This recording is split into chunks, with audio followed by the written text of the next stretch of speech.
So the topic on the welfare state in this country is one of the many urgent topics that needs to be discussed and rectified. We cannot carry on paying billions of pounds every year on welfare.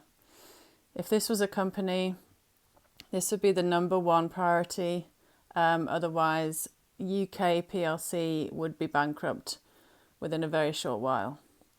So, one is making it pay to work. Two, finding jobs for people on benefits. And at the very least, they should ideally earn their benefits. So you go to the office on a Monday and they say, right, this week you need to help the council clearing roads, clearing rubbish, or it could be harvest season, so helping local farmers or fruit picking. There's always something that could be done in your local area that you could do to kind of earn your money, which is a win-win because the councils need help. They're going bust financially, and it helps the individual have some structure to their week and helps them to feel good and self-worth.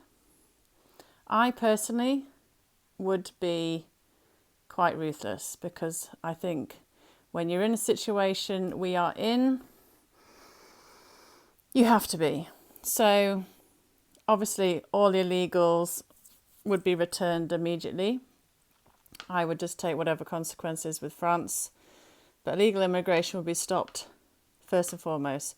Spending the fortune we are doing on a daily basis with hotels and food and spending money in healthcare on people who have essentially broken our borders is for the birds.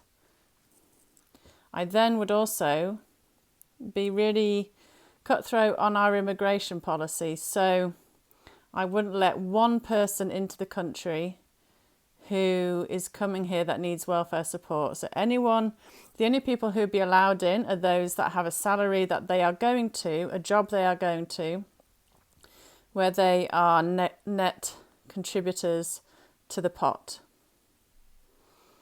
Okay. And going back to asylum seekers, yes, it would be lovely to be the saviour of the world, but we have to be realistic in the size of our little island. So I personally would put a stop to all asylum for a decade until we got to grips with where we were. Or I would stop foreign aid to the countries people are fleeing from, because these countries tend to be of huge landmass and they need to start doing their job and looking after their people.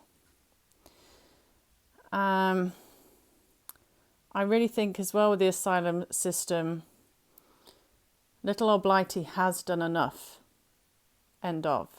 And it's time for the likes of the Middle East, who are huge in landmass and who have immense wealth, to take care of any asylum seekers, any people who are moving in that area. Middle East need to look after Middle Eastern asylum seekers. And the same goes for Africa. Huge continent with countries of great wealth. Again, Africa need to look after African asylum seekers. Less travel, less stress for people, easy assimilation, the same kind of language, religion, culture. It's all win-win. So, as I said, it'd be lovely to be the saviour of the world, and the left love to think that that is the case with Blighty, even though they like to knock Blighty in the same sentence. But we cannot continue down this route. We have to see reality. We are pretty much broke as a country. We are a tiny island, and it's time to say no.